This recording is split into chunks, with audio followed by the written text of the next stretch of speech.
Hello children, in previous lecture we will discuss about the chapter nationalism in India. इसमें मैंने आपको first world war के बाद क्या इम्पैक्ट पड़ा इंडिया पे कुछ उसके बारे में डिस्कस किया था। सत्याग्रह के बारे में आपको समझाया था कि सत्याग्रह होता क्या है और इसे लाने वाले कौन हैं।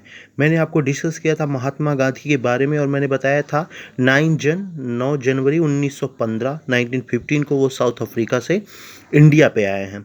इंडिया आते ही उन्होंने 2 साल ट्रेवल किया है पूरे इंडिया का और इंडिया के हालात को समझा है। इंडिया के हालात को समझकर उन्होंने पॉवर्टी के खिलाफ एक लड़ाई लड़ने की बात कही है। अभी 1917 में ये वो सब सोच ही रहे थे कि बिहार के चंपारण से एक इंसान महात्मा गांधी से मिलने आया है अपने कुछ परेशानियों को लेकर। वो इंसान राजकुमार शुक्ल हैं जो किसानों के नेता कहे जाते थे चंपारण में। राजकुमार शुक्ल जब आए, गांधी ने कहा कहिए शुक्ल जी क्या बात हुई, क्या आप आए हैं।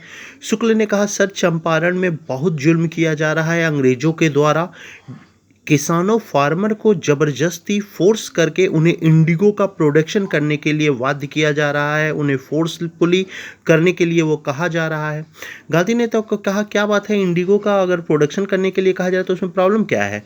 राजकुमार शुक्ल ने कहा सर जितना लैंड किसी किसान में है उसमें 1/3 लैंड इंडिगो के खेती के लिए कहा जा रहा है। गांधी ने कहा कोई बात नहीं, 2/3 तो किसानों का है ना, तो प्रॉब्लम क्या हुआ।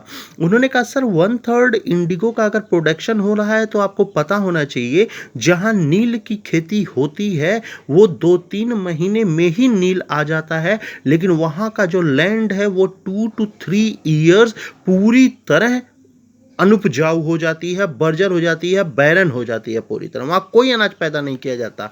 एक समय ऐसा आएगा जब किसान के हाथ से जमीन ही खिसक जाएगी, खत्म हो जाएगी।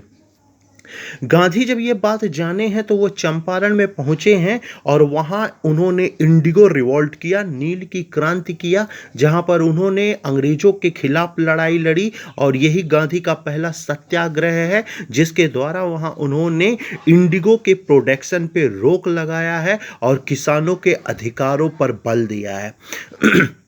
यही गांधी ने कहा था कि बिहार के चंपारण के फार्मर आप डर क्यों रहे हो। अरे बिहार के गवर्नर के ऊपर भारत का गवर्नर जनरल है, उसके ऊपर वायसराय है, उसके ऊपर ब्रिटिश महारानी है। तुम टैक्स ही देना बंद कर दो, देखो ऊपर से नीचे दबाव पड़ेगा और ये गवर्नर तुम्हें जरूर रियायत देगा। बिल्कुल वही या किसानों ने खेती करना बंद कर दिया और ब्रिटिश साम्राज्य, ब्रिटिश एम्पायर को गांधी के इस सत्याग्रह के सामने झुकना पड़ा और ये है गांधी का पहला सत्याग्रह जो उन्होंने चंपारण में किया 1917 में। 1978 17 और 18 के दौरान गांधी ने भारत में 3 आंदोलन किया है, 3 मूवमेंट किया है। पहला तो चंपारण है, दूसरा खेड़ा है, खेड़ा ये भी एक क्षेत्र है गुजरात का, और तीसरा जो लास्ट है वो अहमदाबाद मिल आंदोलन है, अहमदाबाद मिल रेवोल्यूशन है। खेड़ा में क्या हुआ था, किसानों के ऊपर जबरदस्ती टैक्स बढ़ाया है ब्रिटिश एम्पायर ने और उसके खिलाफ गांधी ने लड़ाई लड़ी है, यहां भी गांधी जीत गए हैं। तीसरा अहमदाबाद मिल में क्या हुआ, अचानक अहमदाबाद में प्लेग बीमारी ने दस्तक दे दिया। प्लेग बीमारी जब वहां आई है तो जो कंपनी के मालिक थे उन्होंने प्लेग बोनस दे दिया किसानों को, प्लेग बोनस दे दिया मजदूरों को। 1 महीना बीत गया, मजदूरों ने कहा मालिक थोड़ा बोनस और दे देते हमें 2 महीना, क्योंकि प्लेग ऐसी बीमारी जो ठीक होने के बावजूद उसका इफेक्ट कई दिनों तक दिखता है। उसने कहा कि ऐसा है अब कोई आपको टैक्स वो नहीं दिया जाएगा, किसी प्रकार का कोई प्लेग बोनस नहीं दिया जाएगा, आप लोग काम करिए और सैलरी लीजिए। मजदूरों ने कहा भाई जब शरीर ही स्वस्थ नहीं रहेगा तो हम काम कहाँ से करेंगे, हमें चाहिए। मालिकों ने कहा नहीं कर चाहिए, नहीं दे पाऊंगा। विट्ठल भाई पटेल जाके गांधी से बोल दिए ये बात और गांधी जी वहां एक मूवमेंट शुरू कर दिए अहमदाबाद में, जिसके सामने ओनर्स को झुकना पड़ा और उनको 1-2 महीना छोड़िए सीधे 4 महीने का दिया गया बोनस। ठीक, तो ये 3 रेवोल्यूशन है जो सत्याग्रह का स्टार्टिंग है 1917 में गांधी द्वारा किया गया सत्याग्रह है। तो याद रखिएगा इसे पॉइंट वाइज, मैंने यहाँ रिटन फॉर्म में उसे तो मैं नहीं दे पाया लेकिन आप ध्यान में रखिएगा। चंपारण क्या है, इंडिगो रिवोल्ट। खेड़ा क्या है, टैक्स रिलेटेड। और लास्ट अहमदाबाद क्या है, प्लेग बोनस। ओके, नाउ आगे बढ़ते हैं। आपको पता है ये वही समय है जब वर्ल्ड वार हो रहा है। उसी समय 1919 की घटना है और उस समय ब्रिटिश का प्राइम मिनिस्टर वो सिडनी रोलेट है। सिडनी रोलेट ब्रिटेन का प्राइम मिनिस्टर है। कभी महारानी ने सिडनी रोलेट को अपने पास बुलाया था और महारानी ने कहा, सिडनी रोलेट जी, मैं बहुत परेशान हूँ। इंडिया में आए दिन कोई ना कोई मूवमेंट होता रहता है, कभी ये लड़ाई कभी वो लड़ाई। देखो अभी खिलाफत हुआ, देखो आपका चंपारण हुआ, खेड़ा हुआ, बहुत सारी लड़ाइयाँ लड़ रही हैं।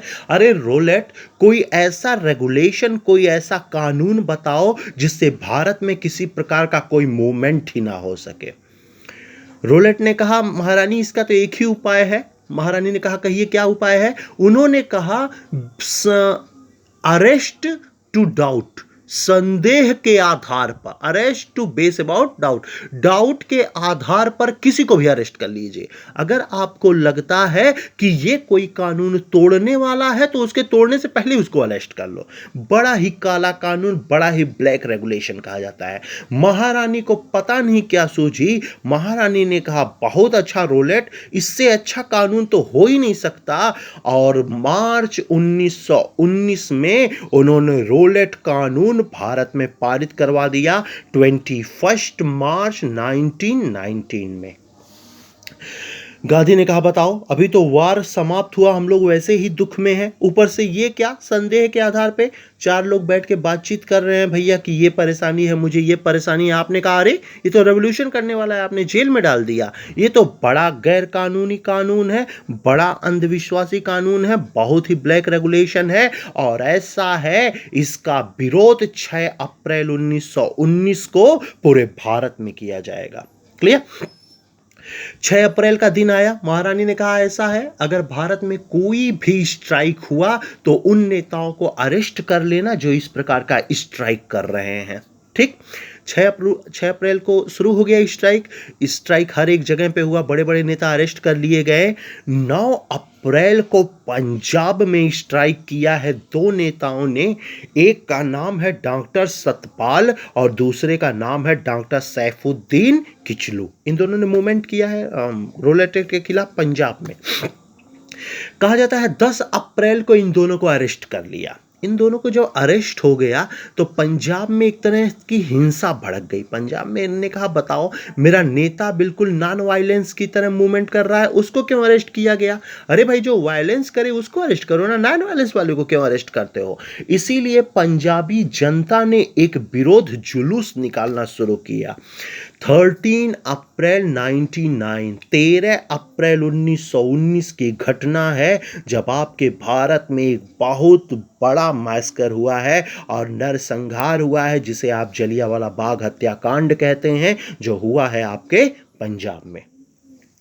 इन दोनों की रिहाई के लिए जलियांवाले बाग जगह पे बहुत बड़ी क्राउड कलेक्ट हुई, बहुत बड़ी भीड़ इकट्ठी हुई जिसमें मैक्सिमम वोमेन्स थे। मैन क्या थे, वो चले गए थे रोड मार्च करने, जुलूस निकालने। और डॉक्टर सतनाम एक थे, सतपाल कहा जाता है, छोटे भाई थे। डॉक्टर सतनाम ने सभी महिलाओं से कहा, ऐसा है आप लोग जलियांवाले बाग जगह पे आइए, वहां मैं आपको संबोधित करूंगा और उसके बाद हम लोग भी एक जुलूस निकालेंगे अलग लेडीज का। सभी महिलाएं अपना घर पे खाना वाना बना के बेचारे छोटे छोटे बच्चों को लेकर आके जलियांवाले बाग जगह पे बैठ गई और डॉक्टर सतनाम की बातों को सुनने लगी। इस समय पंजाब का जो गवर्नर है ना बाबू, वो गवर्नर है ओ डायर, ओलिवर डायर। नाम कंफ्यूज मत करना, दो डायर है। एक है ओलिवर डायर, ये पंजाब का गवर्नर है। एक है आर डायर, रेगिनाक्स रेक्स डायर। ये जो है ये वो इंसान है जिसने जलियांवाले बाग पर गोली चलाने का आदेश दिया। क्लियर।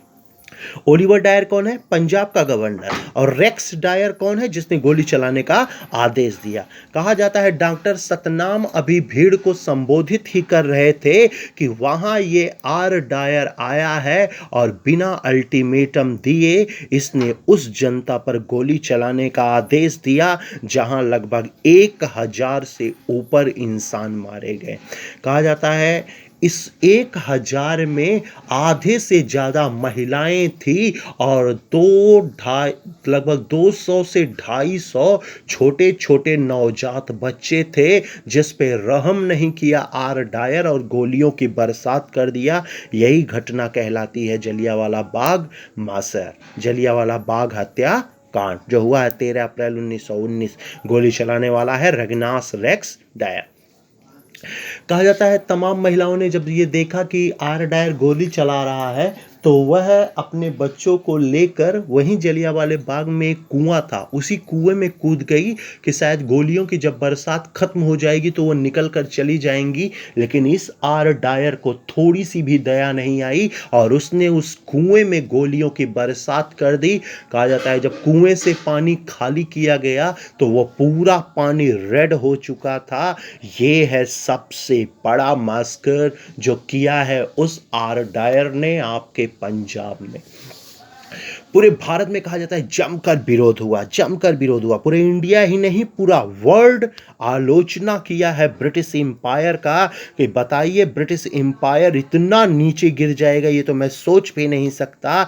यही कारण है कि रोलेक्ट एक्ट आया तो जरूर भारत में, लेकिन इसके लिए एक भी इंसान को अरेस्ट नहीं किया गया। लेकिन इस रोलेक्ट एक्ट ने आपके भारत में सबसे बड़ा नरसंहार कराया है, जो है जलियांवाला बाग हत्या कांड।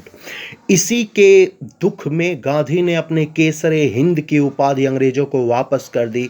रविन्द्रनाथ टैगोर ने अपने गुरु और नाइटहुड, सर और नाइटहुड की उपाधि अंग्रेजों को वापस कर दी। पूरे इंडिया में ही नहीं, पूरा विश्व सन्न था कि अरे ब्रिटिश एम्पायर, तुमने ये कितना बड़ा हत्याकांड किया है इस भारत में। कहा जाता है इसके खिलाफ जमकर आंदोलन हुआ है। आगे यही आंदोलन आपका असहयोग आंदोलन बनेगा, जो आपके भारत के सभी आल ग्रुप द्वारा किया गया अब तक का पहला सबसे बड़ा मूवमेंट है। डिस्कस करूंगा नेक्स्ट चैप्टर में उस मूवमेंट के बारे में, साथ ही डिस्कस करूंगा खिलाफत आंदोलन के बारे में। तो याद रखिएगा, सत्याग्रह चंपारण क्या है, खेड़ा क्या है, अहमदाबाद मिल क्या है, रोलेक्ट एक्ट क्या है, कब आया, कौन लाया, इसके तहत क्या कहा जाता है। एक बात याद रखिए, रोलेक्ट एक्ट के लिए हिस्टोरियंस कहते हैं no excuse, no lawyer, no appeal. कोई वकील नहीं, कोई दलील नहीं, कोई अपील नहीं। इसे कहा जाता है रोलेक्ट एक्ट, जिसके तहत केवल और केवल संदेह के आधार पर गिरफ्तारी की जाती थी। इस 21 मार्च को ये भारत में आया है और इसके खिलाफ पूरे देश में मूवमेंट हुआ है 6 अप्रैल को। 9 अप्रैल को बैसाखी के दिन पंजाब में सतपाल और किचलू को अरेस्ट किया गया और उसका रिजल्ट ये आया कि 13 अप्रैल 1919 को पंजाब में इतना बड़ा मैसेकर हुआ जिसे आप इतिहास में याद रखते हैं। आर डायर गोली चलाने वाला है और ओ डायर उस समय पंजाब का गवर्नर है। आपके बुक में केवल जनरल डायर दिया है, तो आप कंफ्यूज मत होइए। डायर भी दो थे, एक रेक्स डायर, एक ओलिवर डायर। जलियांवाले बाग तक का ये पॉइंट मैं यहीं फिनिश करता हूं। नेक्स्ट टर्म पे आपके खिलाफत आंदोलन को डिस्कस करूंगा, साथ ही आपके असहयोग आंदोलन को पढ़ाऊंगा। बस इतना आपसे रिक्वेस्ट है कि जो टॉपिक पढ़ाया जा रहा है उसका एक शार्ट नोट आप जरूर तैयार रखिएगा, शार्ट नोट जरूर बनाइएगा, क्योंकि जिस दिन मैं ये चैप्टर फिनिश करूंगा मैं आपके लिए क्वेश्चन लेकर आऊंगा और इसी लेक्चर के हेल्प से आप उस क्वेश्चन का आंसर देंगे। इस पॉइंट को जब समझ जाएंगे तो आगे की हिस्ट्री बड़ी आसानी से आपको समझाया जा सकता है। इसलिए लेक्चर मेरा सुनना एकदम कंपलसरी है और इसको नोट डाउन करना भी। कुछ पॉइंट आप नोट डाउन कर लीजिएगा, बाकी स्टोरी तो आपको ध्यान में रहेगा ही, और स्टोरी ध्यान में रखने की वजह से जिस तरह के क्वेश्चंस बनेंगे आप उन्हें बड़े आराम से टैकल कर पाएंगे। क्लियर? तो नेक्स्ट वीडियो में मैं 2 से 3 टॉपिक डिस्कस करूंगा खिलाफत और असहयोग के बारे में। तब तक इसे आप पढ़िए और तैयार करिए। Okay, thank you.